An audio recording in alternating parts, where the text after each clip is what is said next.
You found the Backup Wrap-Up, your go-to podcast for all things backup, recovery, and cyber recovery.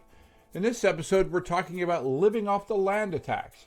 And it's honestly, I think, one of the sneakiest things that bad guys do. They get into your environment, and instead of bringing their own tools because, they might trip your alarm systems, they use your tools against you. Things like PowerShell or WMI, tools that you're likely already using. My co-author, Dr. Mike Saylor, breaks down how this works, why it's so hard to detect, and what you can actually do about it. I think there's a lot of value in this episode. By the way, if you don't know who I am, I'm W. Curtis Preston, aka Mr. Backup. And I've been passionate about backup and recovery for over, can't believe it, 30 years. Ever since I had to tell my boss there were no backups of the production database that we had just lost. I don't want that to happen to you, and that's why I do this. On this podcast, we turn unappreciated admins into cyber recovery heroes. This is the Backup Wrap-Up.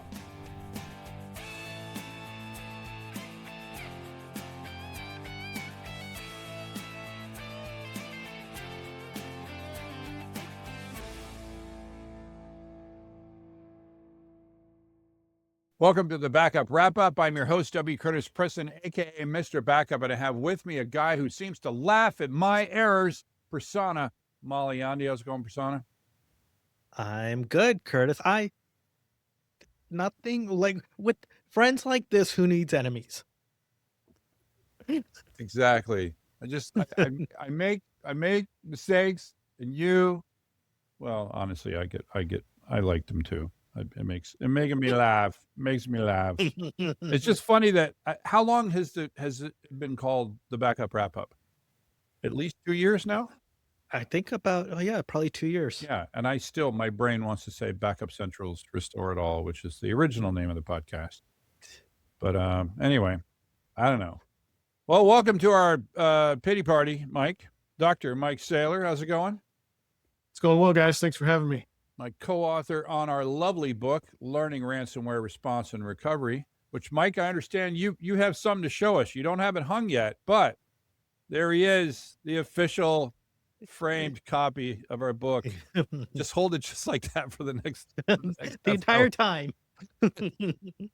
Yeah, O'Reilly does that. They send you a copy when when it's ready. And by the way, I just got news from one of my folks on LinkedIn that the book said it's going to be there on Tuesday. So that they ordered it in January, and Amazon says it's going to be there Tuesday. So very exciting. So for all our listeners, go out, order the book, listen, or then you can actually read what Curtis and Mike have been doing for many, many, many, many months. Many months, and then give us a review on Amazon. If you like, and then come back to the podcast because we will be going more in depth into many of these topics. Yes, we will. And today we're talking about something that honestly I had heard the term, but it wasn't, given that I don't live that side of it the way you do, Mike. This term living off land was something new to me. So why don't you give us, do you have a story that kind of gives us an idea of what we're talking about when we talk about living off the land? Well, there's lots of stories, but living off the land is often part of some bigger campaign, bigger attack, something you hear about in the news. Somebody got hacked, somebody had ransomware, somebody lost a bunch of data. Now, the living off the land part of that was simply something that facilitated that attack to some degree. So, and from as an auditor, an IT person, cyber person, I harp on organizations all the time. Whatever you build, make it focused on whatever it's doing. And so, the other term for that is system hardening. Delete things you don't need, turn stuff off you're not going to use, close the port, don't talk to things that you don't need to talk to. Those are all fruits of the land that a bad guy could use to facilitate an attack. Some of those you can't turn off. like Windows management as an example, or WMI. The operating system needs that. There are other things like PowerShell, whether it's a system that uses it or an admin that uses it for scripting. But long story short, bad guys will figure out a way to circumvent security controls you have that are looking for the deployment or installation of bad guy tools. They'll get through that filter, that gate, by using tools that are native to the systems that they're attacking, in order to facilitate their attack. So There was a story in the book. You talked about a Seattle logistics firm. It was hit by a Conti ransomware variant. It was saying it infected 60% of the firm's servers, and it was the same thing where they somehow used the administrators, their administrative tools against them. So Windows management and PowerShell, very powerful at deploying the code or malware across an environment, and especially if it's the admin or a service running as an admin. I remember years ago we responded to an incident where it was actually the security tool that was running a service with administrative privileges that was compromised by a bad guy, and they used the security tool as itself, the service that was running to spread the malware across the environment. So, Mike, just a clarification.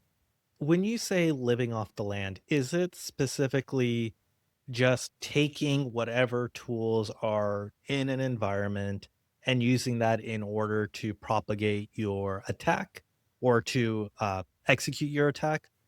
Or is it also, for instance, the resources, as an example, someone might have had some virtual machines sitting around that they sort of forgot about from an inventory perspective, or other things that might be deployed in a company that they're no longer tracking, doesn't get the latest security patches, those sort of things that they then start to think about when you talk about land? It would definitely escalate to that if they have the time to identify those. But traditionally, living off the land is services or applications resident on the machines they're attacking or using to attack. Now, if as a bad guy they find this target host with all these goodies on it, but then they realize, well, this is the admin's computer, so if I do stuff from this computer, they may notice some latency or resource drain. So maybe they do some recon first, or they figure out a way to stand up a virtual machine in that environment, ideally using a dormant one instead of setting off some potential bells about creating a new one. But then migrate those tools or figure out if there's a way to employ those tools on that virtual machine that's not being used. That would be a pretty good tactic. Yeah, it comes from the term, for those of us that have been lived in either a suburb or urban environment our entire life, the concept of living off the land is that you're going to literally live off of what is available. That this term is an old term. It doesn't have anything to do, or that originally didn't have anything to do with the world of computers. The idea is you're going to live somewhere and you're going to use what is available on that, that property in order to survive. And so I think that's a perfect term. Think of like an episode of Survivor, basically, right? You're only allowed to use what's there, right? And so that's why, they call this a living off the land, because you're going to you meaning the attacker is going to use whatever tools are available to them. And why, what's the purpose of that, Mike? Meaning that, why don't I want to, let's say I've got this great tool that does this amazing thing. Why wouldn't I, if I've got access to the environment, why wouldn't I just install this great tool that I have that does this cool thing? Why would I do this living off the land? So there's a couple of layers of, hopefully a couple of layers that organizations have in place. One of those is monitoring incoming payloads. So a file type, and I guess that's the other part. How would you get that payload into the environment? Is that an attachment to a phishing email? Is it compromised credentials? In either case, payloads usually have a good amount of baggage with them. It's not it's not kilobytes. It's usually megabytes, and sometimes multiple 100, 400 megabytes of size, depending. So the first layer is, or the first hurdle is, how do I get it into the environment? The second one is, how do I get past all the filters, whether that's antivirus, and malware, spam filter, etc. That's not going to strip that attachment or that payload out of the communication. And then the last part of that is, a lot of times, ideally, we would limit a user's ability to install something on an endpoint to a privileged account. So if you compromise the receptionist, she shouldn't be a local admin. So she shouldn't be able to, that account shouldn't be able to install stuff locally, that payload. So if you can craft your attack utilizing tools that are resident, you're simply connecting to the machine and running that stuff that's already installed, and you're running it locally. The other benefit of running it locally is that a lot of times those services are already installed and using administrative privileges. Is it also true though, Mike, that I know you talked about how do you get the malware in, or whatever the package is, into the environment? But like, from an attacker's perspective, once they've sort of, like you mentioned PowerShell earlier, right? Once they sort of have a methodology to propagate the attack, to actually live off the land, that's something they can then replicate in other companies, organizations, and not just limit it to like one company, correct? Right. Yeah. So fundamentally, Windows environments work the same. There are, some of the older ones have a few antiquated services and methods for communicating that are probably still enabled versus today's. I think there's a lot more network segmentation and some other things that are more common today than there used to be.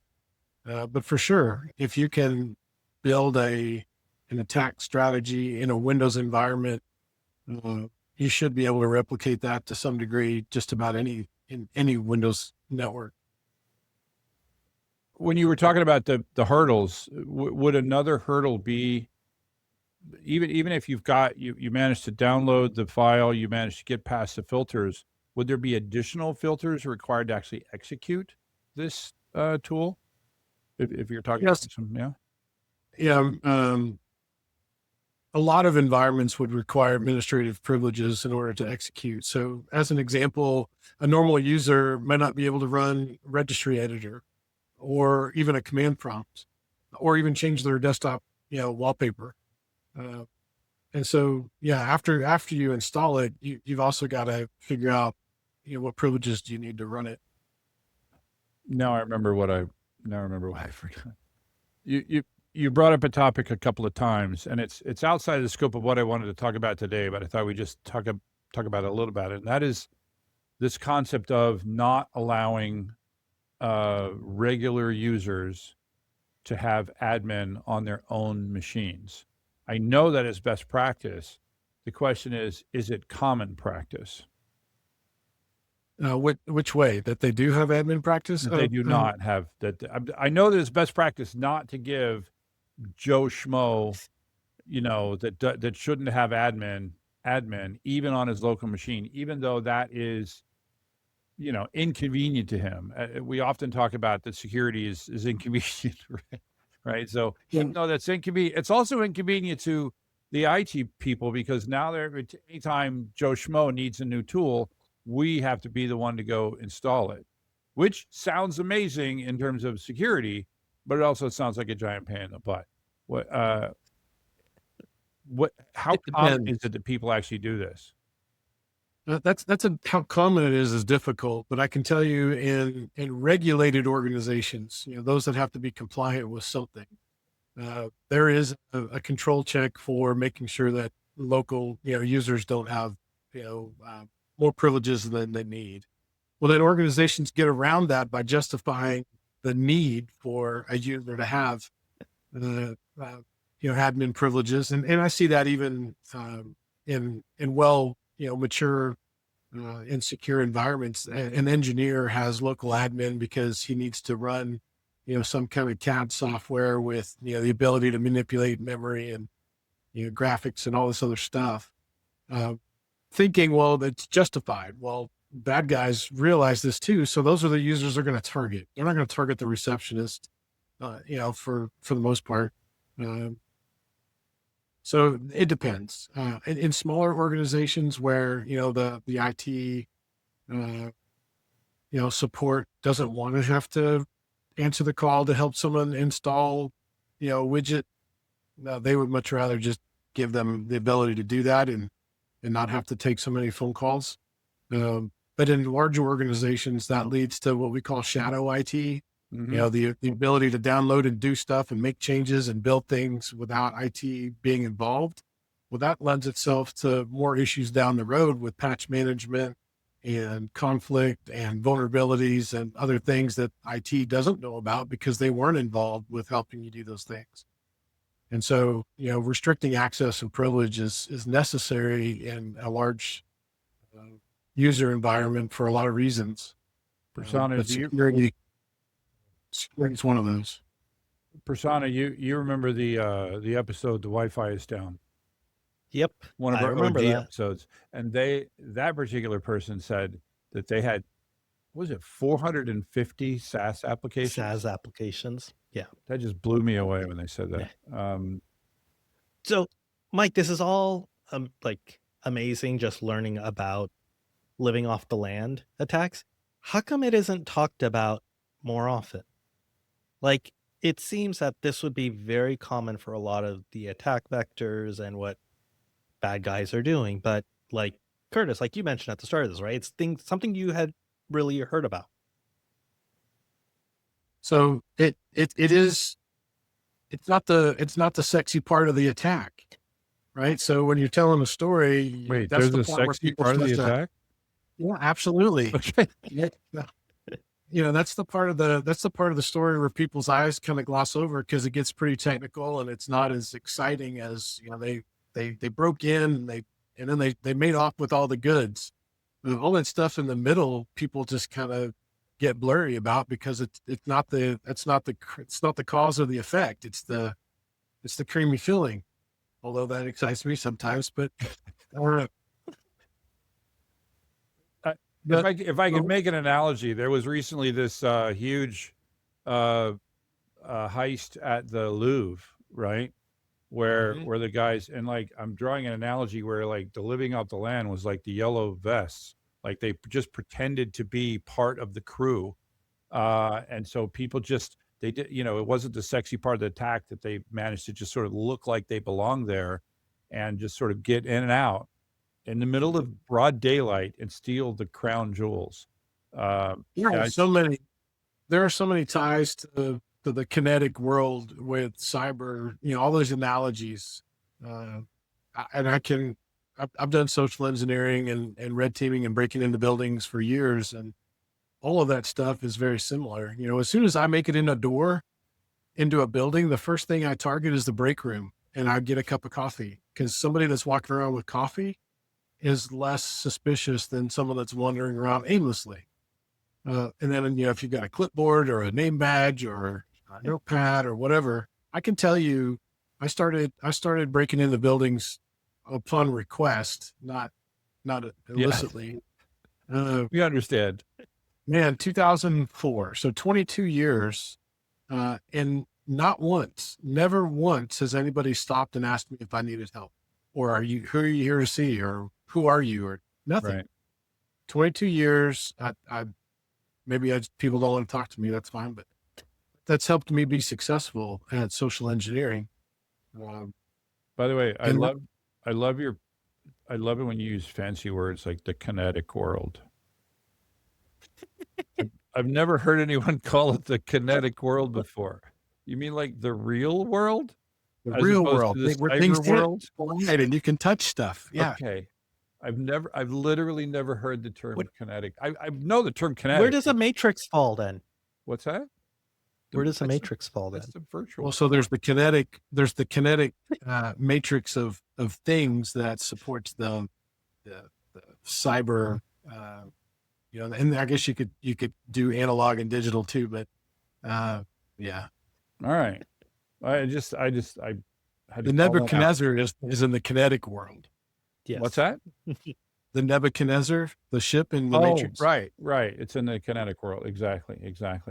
Nice, deep reference there. So so this is about we're in the environment, right? But basically, we want to spread around. We want to do stuff without being attacked, and without being detected. And so the best way to do that is to use tools that, again, aren't being monitored because they're just part of the normal way of doing business. Does that sound about right? So then, and you're right. And those tools can facilitate the different phases of an attack. So sometimes, those tools are used to do reconnaissance, and, the low and slow stuff, the stealthy stuff, because you don't want to get caught before you're able to really, kick up your attack. So you do the reconnaissance stuff really quietly, and then you use those tools to pull down the other parts of your attack. So maybe you've got payloads or additional software like Mimikatz as an example for credential harvesting and that kind of stuff. So you would go slow and methodical first, and then once you figured out what you need to do next, or what the environment looks like, you start to do more. You're more active and you take more risk, and that's where you would evolve your attack into different tools. Mike, what role does the level of credentials play in this? If you're doing a living off the land attack, what role does the level of credentials that you're using play?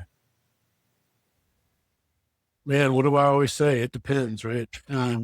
So you know what? I'm just going to cut every time you ever say it depends, and I'm going to make a super cut, and it'll be a 4-hour-long video. But go ahead, Mike. Somebody did a meme where they took all the ums. Oh, it was our intern program. So the interns were doing a presentation, and we give them constructive feedback, and they were using the filler words, the ums and so somebody on one of the other interns did a compilation of all the ums and uhs. Wow.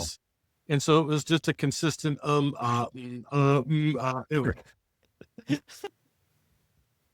your answer is it depends. So it does depend. And what I mean by that is it depends on the capabilities in the environment to monitor for weird stuff. So it would be weird for the receptionist to run PowerShell in an environment, unless she's also a computer science student or something like that. It would not be weird for an admin to be running these administratively related tools or scripts or activities. So in the cyber world, we have tools that do what are called user behavior. I'll get it right in a second. User and event behavior analytics, or UEBA. So it creates a baseline. So type of user, type of device, and it tries to delineate between what's normal and these anomalies. So if you've got even an admin account that doesn't use PowerShell very often, if a bad guy compromises that environment and that admin account, now he's running PowerShell in some weird way, that could be flagged or should be flagged. But it depends on the capabilities in that environment. Now, Windows inherently, you can set up logging and alerting, but a lot of organizations don't. They don't want to spend the time. It's noisy because Windows environments talk a lot. And then even if there is an alert, that one or two or a few IT people are busy putting out fires, and it's going to be a day or a week before they go, hey, there was this alert thing that I need to look into. So it's a mess. But yeah, there are ways of identifying weird stuff based on the type of user that's conducting that activity. So I know you talked about monitoring, alerting, Mike. Are there other things that an organization can do? Because with these living off the land attacks, it's already there. All the tools are there that this person needs. And so are you basically saying you're screwed if you're trying to protect these things and prevent these sort of attacks from using the tools that already exist? You're not. And it's just how much overhead do you want to put on securing your environment? one of the things, just taking you back to another example of a resource that's available 24/7 that shouldn't be. And I'm alluding to, some of these administrative tools being available all the time, even if the administrator doesn't need it, is remote access into your network from supporting vendors. Why is that available 24 hours a day if I don't currently need your help? It's because someone's too lazy to go turn off the modem. And yeah, I said modem. Or disable that VPN access or suspend that user account because it creates overhead. Very similarly, we can suspend services running in our environment. We can turn off administrative services that aren't being used when they're not necessary, but we don't do that. And then ideally, because we don't do that, you would want to monitor for the use of those things. And a lot of organizations still think that we don't need that, or it's too expensive, or, we don't have the skill set, whatever the case is. There's excuses after excuses. Yeah, I think this, we've talked about this, and we're going to give a couple action items here.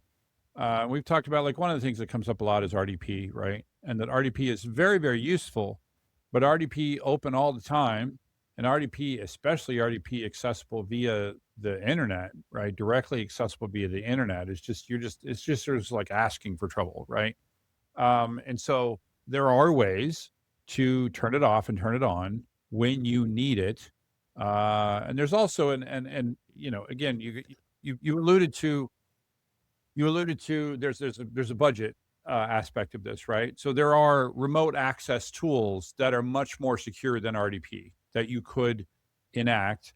It's going to increase your cost, but perhaps increase your costs a little bit with a much higher level of security.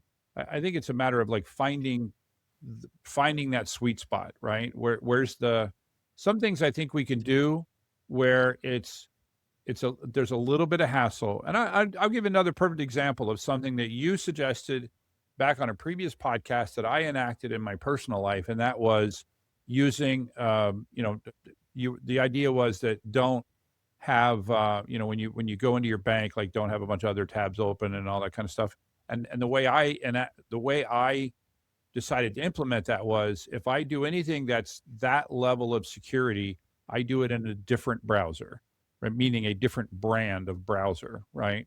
And then and since I use Chrome as, like, my main browser, I implemented there's a tool that allows me to blacklist certain sites, right? Like Citibank, right?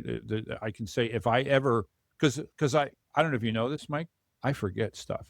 So I got CRS, like, a lot, and I forget that I told myself I'm not going to log into Citibank on my Chrome browser. And so I do it. I'll type in city.com, and Chrome will say, you told us not to let you do that.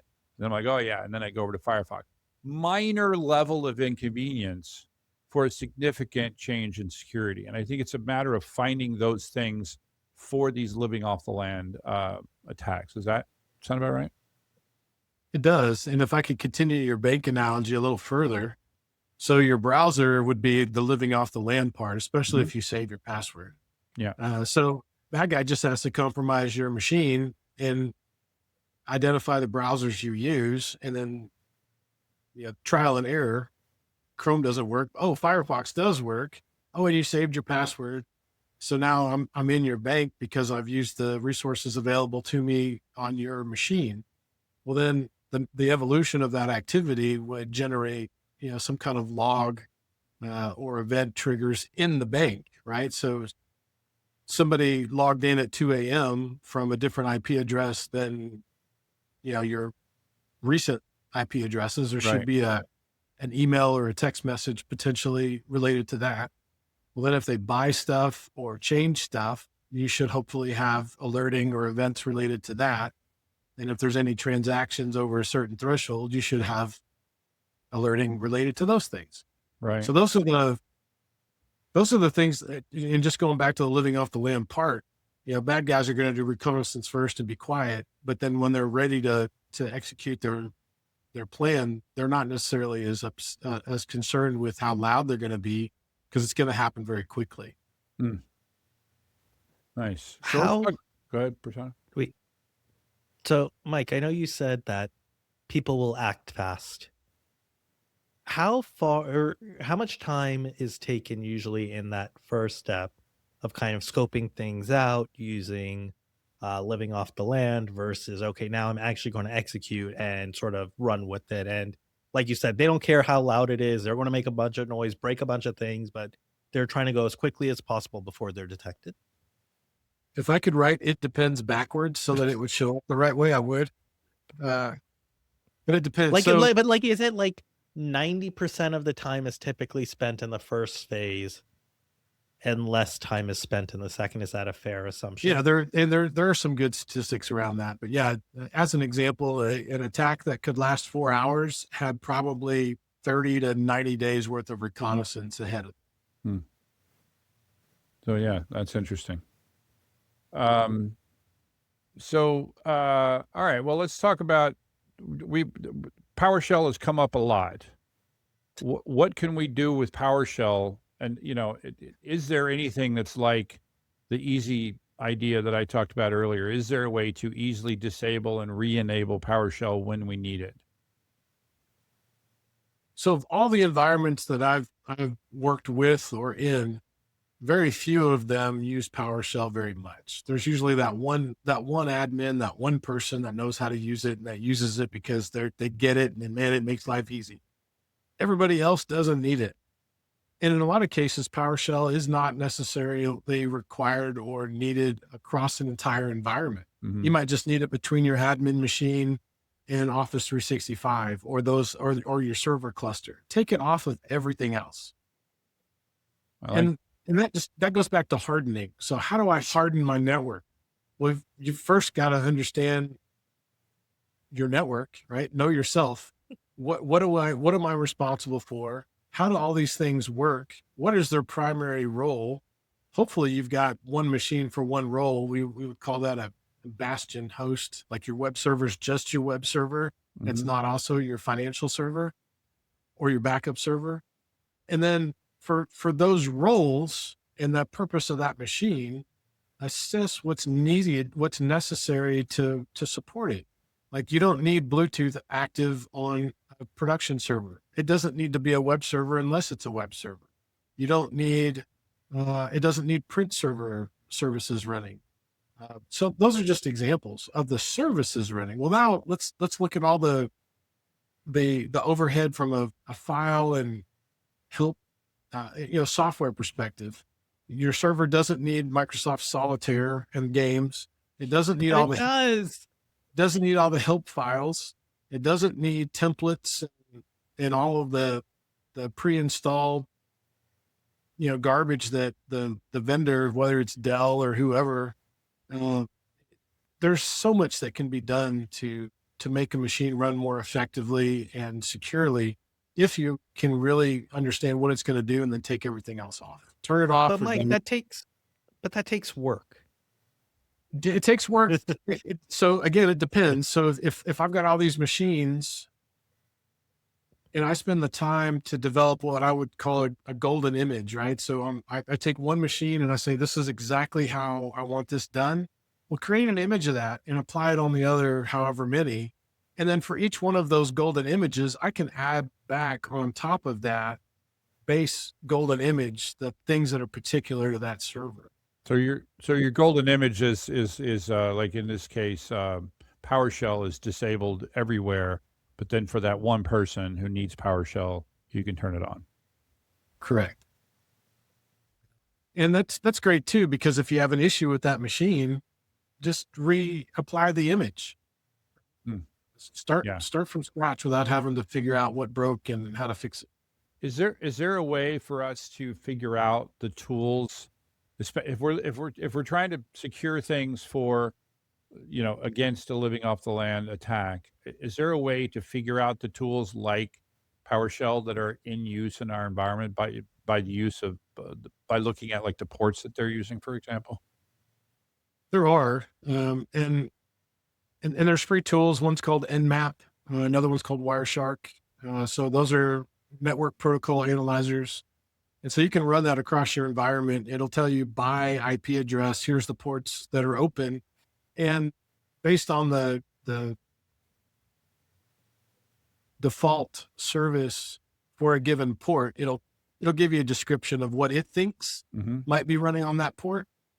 But bad guys are also pretty good at changing what ports are being used so that you're not suspicious of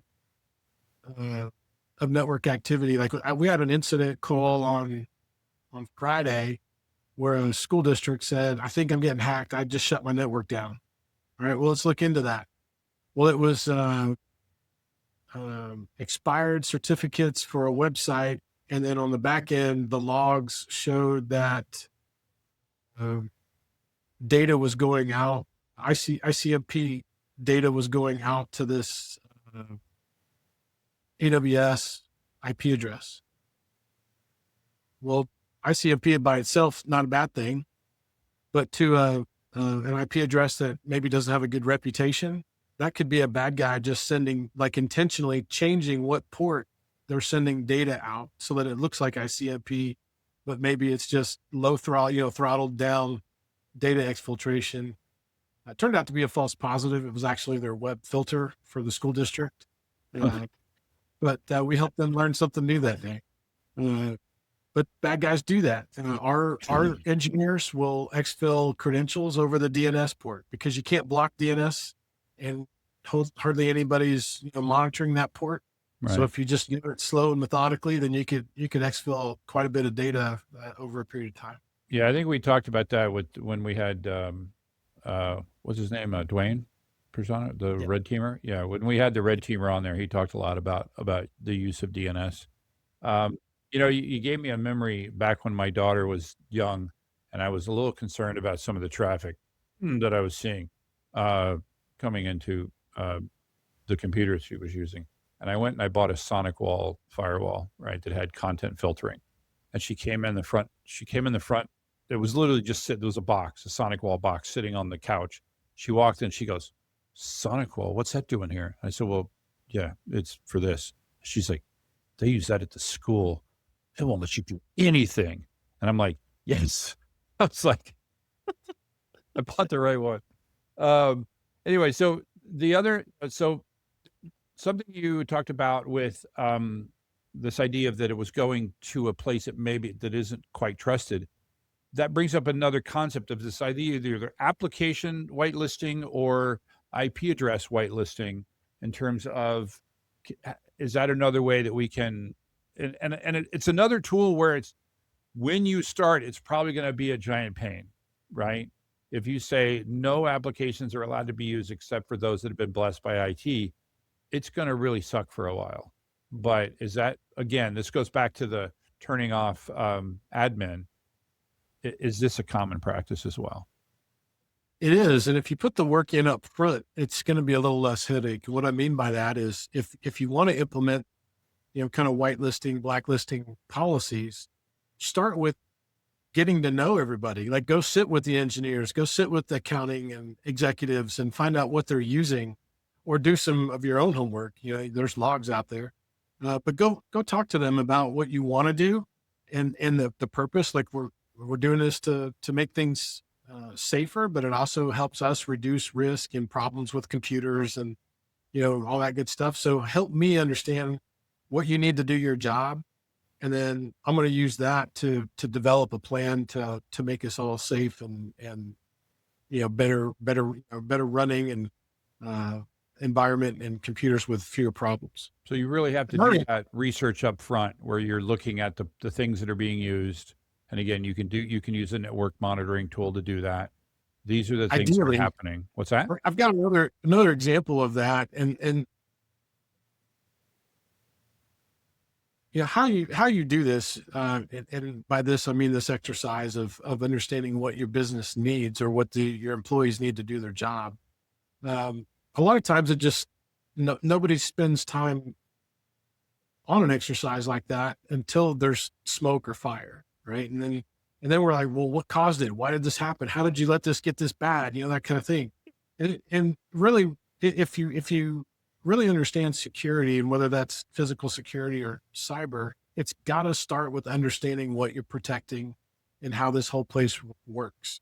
A good example of that would be a school district. Schools in Texas primarily don't care to have network connections to China. Unless you've got like some sister school and there's a program over there and this kind of thing. For the most part, we don't communicate with China, a public school in Texas. So why are we allowing traffic from China to even reach our network? So there's that.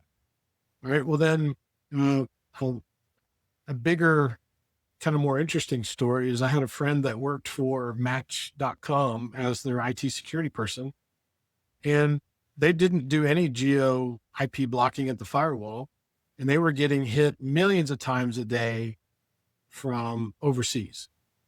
And a lot of those intent was to create fake female profiles in the application for the only purpose of phishing personal email addresses out of the male members of Match.com so that they could then spam those male members' personal emails with pornography links. And those bad guys were making millions of dollars a day through phished pornography link clicks because of bots on the dating site that were coming from overseas. And the moment, I'll tell you how bad this was. The moment that they implemented geo IP blocking at Match.com, my friend got 1%. Well, from an organized crime perspective, this is how bad it was. They were just kind of an introverted kind of nobody. They just did their job and went home and played Xbox, that kind of thing. And one day they went home after having implemented geo IP blocking. It had such an impact on the organized crime ring that was running this thing. They had actually shipped a wooden casket, and it was propped up on their front porch that told them to undo the geo IP blocking. Wow. That doesn't sound. That's the dark side, So, all right. Well, we could talk about this all day, but I think we get, identify things that you need to, that your organization needs to get the job done, places that your organization needs to communicate with to get the job done, investigate all that stuff, and then start investigating locking things down, right? Turning off applications that aren't being used, turning off regions that we have no reason communicating with, and consider application whitelisting, and no administrative privileges on machines, right? Unless that person needs. And I'll tell one final story about this. Going back 100 years, when I was consulting at a certain communication company, and we had determined, or I had figured out that all their engineering team had admin root on their Unix workstations. And I talked to the boss. I was like, there is no reason that they need root on their workstations. And so I went around and I changed the root password. Each of them had let's say the user ID was Curtis. There was a user ID called Curtis 0 that had a UID of 0, which was basically root. And then they had that password. And I went around and I removed that entry and I rebooted the machine, right? And one of the guys was really, really angry. And he was like, well, when you reboot the machine, like the license manager doesn't come back up. And I go, well, if the license manager needs to come back up when you reboot the machine, why don't you just put it in the startup file so that it reboots, or so it restarts when they reboot the machine? He says, I don't know how to do that. And that, sir, is why you don't have root. And I actually like your story about the Unix environment, because you can take away people's, and I will also promote this. Even if you're an admin, don't run your machine as admin. Right. Run your machine as a normal user, and then elect to run applications as admin. You just have to put your credentials in every time. Right. But that'll save you. So similar to the Unix environment, you run as a normal user, and then you sudo to root when you need to use, and that also creates a log, an audit log of, because if everybody's using Curtis 0, then there's no accountability for who did what. It just says Curtis 0. That was actually my nickname in high school, Curtis 0. Anyway. All right. Well, Thank you very much, Mike. And everyone, thank you, Prasanna, again. This was good. Yeah. All right. That is a wrap. The Backup Wrap-Up is written, recorded, and produced by me, W. Curtis Preston. If you need backup or DR consulting, content generation, or expert witness work, check out backupcentral.com. You can also find links for my O'Reilly books on the same website. Remember, this is an independent podcast, and any opinions that you hear are those of the speaker and not necessarily an employer. Thanks for listening.